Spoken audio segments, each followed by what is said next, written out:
y a de belles journées pendant l'hiver. Mais aujourd'hui, on va s'intéresser aux plantes d'intérieur, les plantes vedettes en cette fin d'année. On commence par le poinsettia qu'on appelle aussi l'étoile de Noël. C'est une plante d'intérieur plébiscitée lors de la période des fêtes de fin d'année. On va placer notre poinsettia dans un endroit lumineux, mais on va éviter le soleil direct. Tournez régulièrement le pot pour assurer une croissance uniforme et éviter que la plante ne penche d'un côté vers la lumière. Le poinsettia préfère des températures comprises entre 18 et 24 degrés pendant la journée. Il aime les températures légèrement plus fraîches la nuit, mais surtout évitez les courants d'air froid et les températures inférieures à 10 degrés. Côté arrosage, apportez de l'eau lorsque le premier centimètre du terreau est sec. Vous le voyez au toucher. Le poinsettia préfère une humidité ambiante modérée. Vous pouvez placer des billes d'argile dans la soucoupe pour augmenter l'humidité ambiante.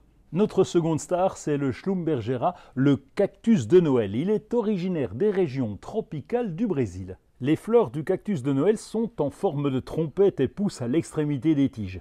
Elles peuvent être de différentes couleurs, y compris le rouge, le rose, le blanc, l'orange et même le jaune.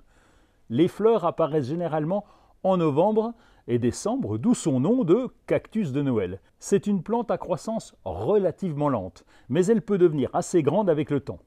Comme le poinsettia, on va arroser la plante lorsque le premier centimètre du terreau est sec au toucher et pendant la période de floraison. Placez des billes d'argile dans la soucoupe et vous pouvez aussi apporter un engrais plante fleurie tous les 15 jours pendant la floraison.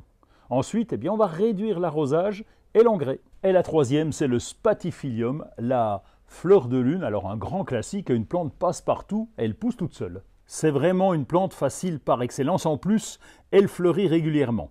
Toutes les conditions, ou presque, lui vont.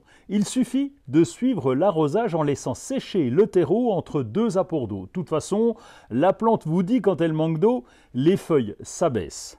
Apportez un engrais plante fleurie une fois par mois. Le rempotage est nécessaire environ tous les 3 ans avec un pot d'une taille supérieure au précédent. Et puis faites le rempotage en mars, ça serait parfait. Finalement, c'est assez simple pour les plantes d'intérieur. Il leur faut beaucoup de lumière, ça c'est le plus important. Et puis le suivi d'arrosage, un peu moins en hiver, un peu plus en saison.